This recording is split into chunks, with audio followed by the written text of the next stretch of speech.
Hey there, TouchDesigner developers. DiLaura here with the Interactive and Immersive HQ. In this video, we're going to look at creating a motion visualizer with the Kinect V2. Although you might think when looking at our final outcome here on the left that we're just working with something like a feedback texture, we're actually working at the geometry level here to showcase the changes in our movement and positioning over time. So this is a really interesting technique that showcases how you can start to utilize the data from Kinect and other similar sensors in an interesting way. And I think will be a really fun sort of breaking out of your usual routine when working with the Kinect. So with that, let's jump into putting this together. Okay, so we are going to start off with a blank network where we'll begin by creating the initial geometry for our scene, and then we'll come back and add in all of the fun Kinect stuff. So I'm going to start off with a add SOP.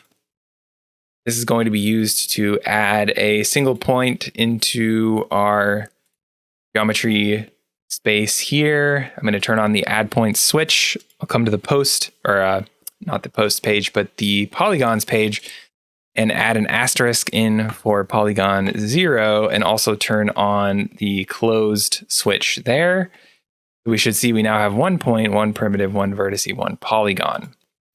That's perfect. We're going to continue by taking that output and connecting it to a convert SOP, which we'll use to convert this to a particle. So in the convert to parameter, we're just going to set this to particles per point. And then the only other thing we want to make sure to do here is set the particle type to render as point sprites. Then we can take that and connect it directly to a geometry comp, which we'll place to the right. And here is the kind of final stage of this SOP and geometry portion of the network. So we'll finish off this section by adding a camera, some material, and a render top so that we can see the outcome of our project. So I'll add the camera and place that over to the right. I'm going to add a line mat because we want to use its ability to render points. So with the line mat, I'm first going to drag it onto the Geo1 operator and hit parameter material. Then I'll come back to the line mat where we can set on the point page, we're going to turn draw points on. I'll set the point size multiplier here to a value of 2. I'm going to set the point near color to a value of 1 for the red, green, and blue channels. And finally, I'll turn the specify point far color to off. Once I've done that, my camera, all I need to do here is to set the Z translate to a value of 2, and then I can simply add a render top into the mix, and we should see a single lone point at the center of our viewer. So that is fabulous and has us all set up for working with the Kinect. So now is a great point to mention that this is built around the Kinect V2. It can be used with other Kinects or other devices that you have that provide similar sorts of output. You could even try something like the body track chop from the experimental version, as it provides similar sorts of positional values. So with that said, I've got the Kinect Studio program running in the background with a recording of me waving my arms. I'd recommend that you set something up like that so that you don't have to constantly get up as you're working on this. And I'll begin by heading over to the chop page and grabbing the Kinect chop. So this is going to provide, essentially at the end of all of the things that we're doing here, some information that will generate instances in this geometry setup. So the Kinect chop is basically all set and good to go in its initialized state.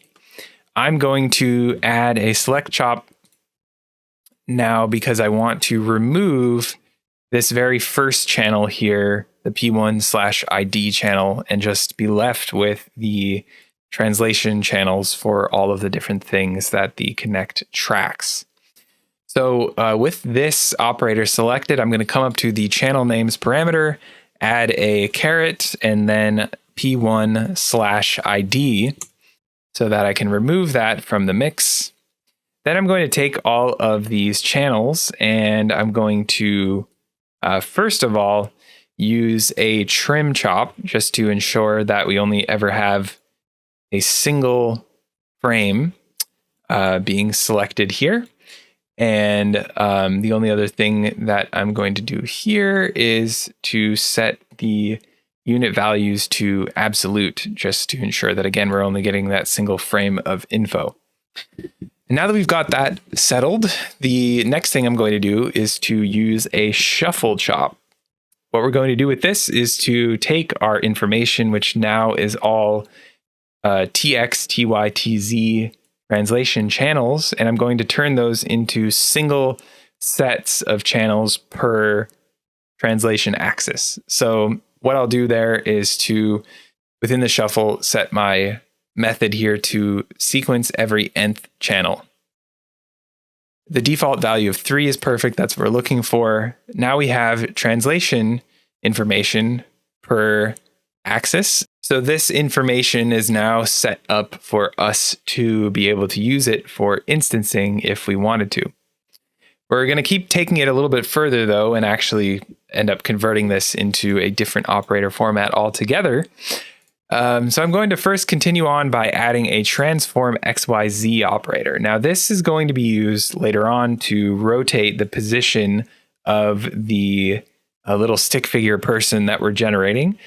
And that's just because the orientation is facing the wrong way with the default stuff that is coming from my Kinect, at least the way that we've set it up right here. So we'll come back to this later. I'm going to add a null at the end. And finally, this is really the completed form of our chop network. I'm going to take this now and convert this information into a texture. So we're going to come to the top page and grab the chop to top.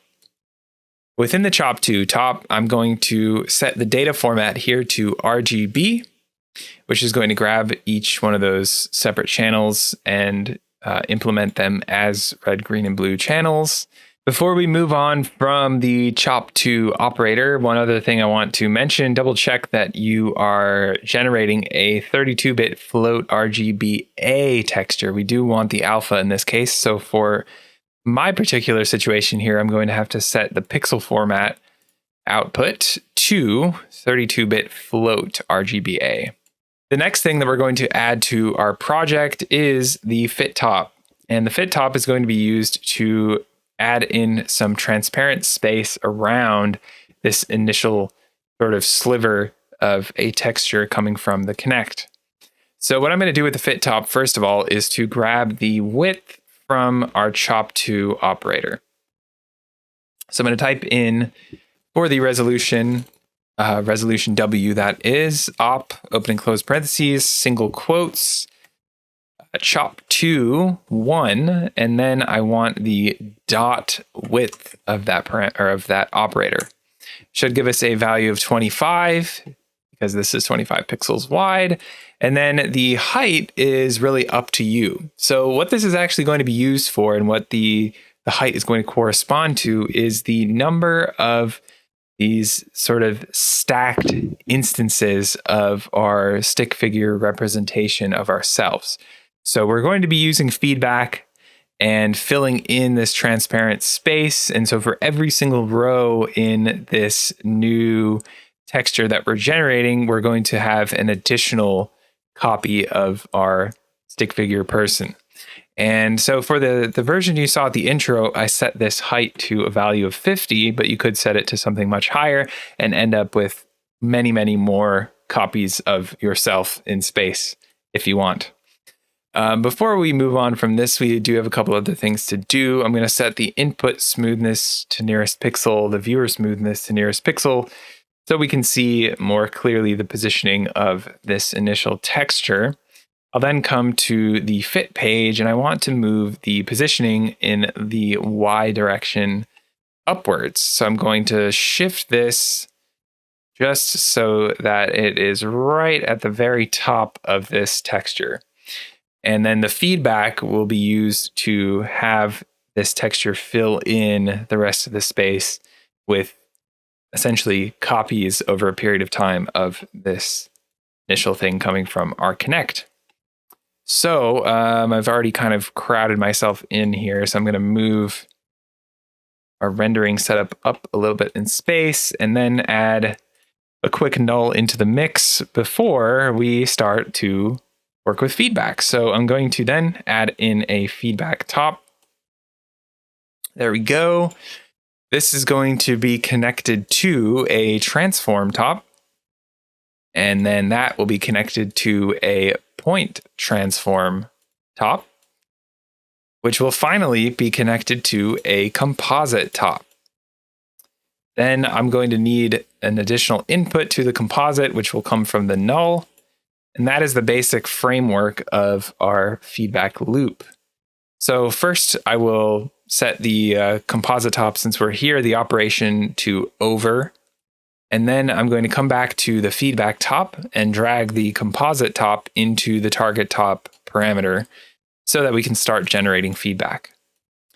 Within the transform top, I'm going to take our translation or translate parameter, set the units here to pixels, and then shift the translation down to -1 in the Y direction so that we can start taking that texture and pulling it downwards in this feedback loop and essentially recording a bunch of copies of that information, which are going to continuously be updating. So that, believe it or not, is again, the record of our positions over the past number of frames. Let's continue with this. We're going to pass over the point transform for the moment. We'll come back to this once we can actually see what is going on with our output. We're going to then take this output from the composite and add a null first to be used as the positions of our instancing setup. So I'm going to type in null_POS. And then I'm going to use the output of this, or at least the output of the composite here, to set the resolution of a ramp top. So I'm going to add the ramp top in. I'll connect the output of the composite into the ramp.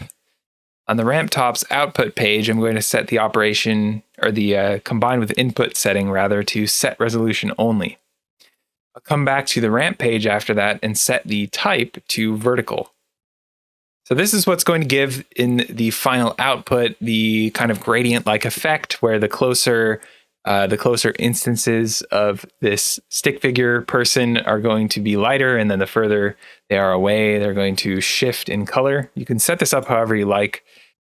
My initial version had a kind of light blue color for the closer instances, and then for the further away portion of that, I've set the color to a kind of darker blue.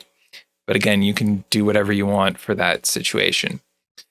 I'm then going to add a null to the end and call this null color. And then we can actually hook these things up to the geometry comp and see what has happened with our geometry. So first up in the geometry comp, I'm going to head to the instance page, turn the instancing switch to on, and then I'll drag in the null POS operator to the translate op parameter and grab the R, G, and B channels for translate X, Y, and Z. Now we can actually see that we have our stick figure person kind of moving around in space. And let's go ahead and add the color in while we're at it. So I'm going to take the null color on the, this is the instance 2 page. I'm going to drag that into the null, or the color op parameter. And then I'll grab the R for the R, G for the G, and B for the B channel. And then if we look in our geometry viewer, we should see, we've got a little bit of a color shift going on there now. Now we can't see anything in the rendering at the moment, and that is because of the positioning that we're getting from the Kinect. So to showcase this to you a little bit more easily, let's split our view here and open up a geometry viewer on the right where we can actually see our scene. So you can see what's going on is that our little stick figure person of me is right next to the camera in this current orientation. And so obviously the camera is not going to be able to see it.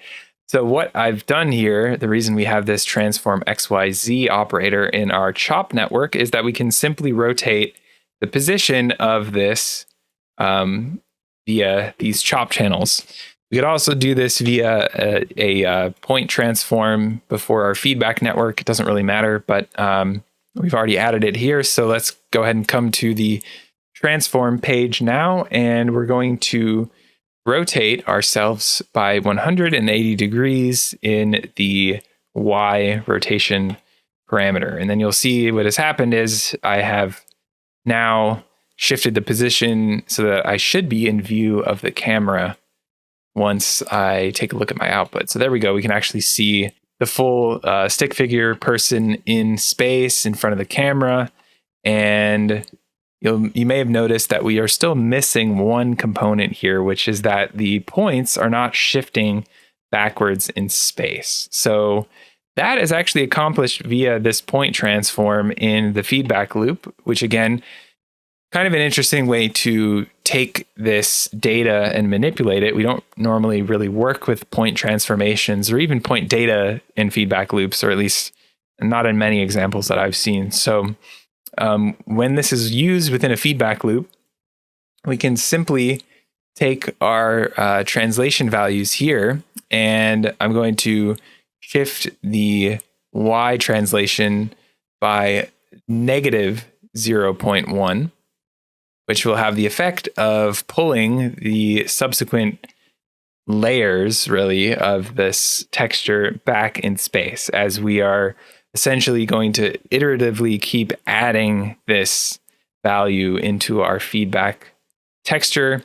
It's had the effect of shifting those sequentially backwards. So we're also going to shift the translate X position slightly to the left, and that'll be done by shifting just by negative 0.01 to the left, and that'll bring the trailing a little bit more directly behind the point positions, so that when I at least composite with my particular input from my Kinect, it will look a little bit more like those are part of the same image. So with that, the final step here is to add in a Kinect top. Again, if you're working with the V2, I've got my depth image coming in, and I can then composite these two things together. And what we should have, if we set the operation here to over, and we'll have to also come back to the Kinect and turn on the camera remap setting. What we should have is a composited version of that instanced setup with particles that is relatively aligned with the output coming from the depth image. Now, you might have also noticed that I am getting a black and white output, and that's also because the depth image is a 16-bit fixed mono texture by default. So I could come to the common page here and set that to something like 8-bit fixed, which will add in color to that image. Before we close out the video, there's just two things I wanted to point out for further experimentation. As I was talking about before, you can take this fit top and increase the height to generate many more instances or slices of our motion visualization here. So I could set this to even something like 500 in the height channel there. And you can see that then I've generated way more points in a much longer kind of visualization. Now, that might have exceeded the point of usefulness, because now the trail is so long that it doesn't really look like it is simply being composited with the depth image. But the point here is to show you that you really have more control over that than you might have thought. The other thing that I wanted to mention is that the feedback loop itself, of course, is a great place to experiment. And working with something like a cache top, for example, is a great way to add a little bit of interest and actually a little bit more of time delay between the successive slices that we're generating. So basically each layer of this longer sort of depth and motion recording that we are creating could be spaced out a little bit more in time by using the cache top. So obviously, there's a lot that you can continue to explore with here. You can work with different shapes in your instancing setup in general and or plug in different sensors. It doesn't have to be a motion visualization of you either. It could be something completely different. So lots of fun stuff to mess with. Hope you've enjoyed putting this one together. I look forward to seeing you in the next video here on the Interactive and Immersive HQ. Thank you so much for watching. Hey folks, thanks for watching. If you like our YouTube content, I highly recommend you check out the Interactive and Immersive HQ Pro. The HQ Pro is the only comprehensive educational resource and community for immersive design, TouchDesigner, and creative tech pros. In the HQ Pro trainings, we cover almost any topic you can think of, and we go way more in depth than we do in our YouTube tutorials. We have a private group where Matthew Reagan, myself, and our other industry veteran and pioneer teachers answer your questions every single day. If that sounds cool, click the link in the description to learn more. And if you enjoyed this video, hit that like button and don't forget to subscribe for more free TouchDesigner and immersive content.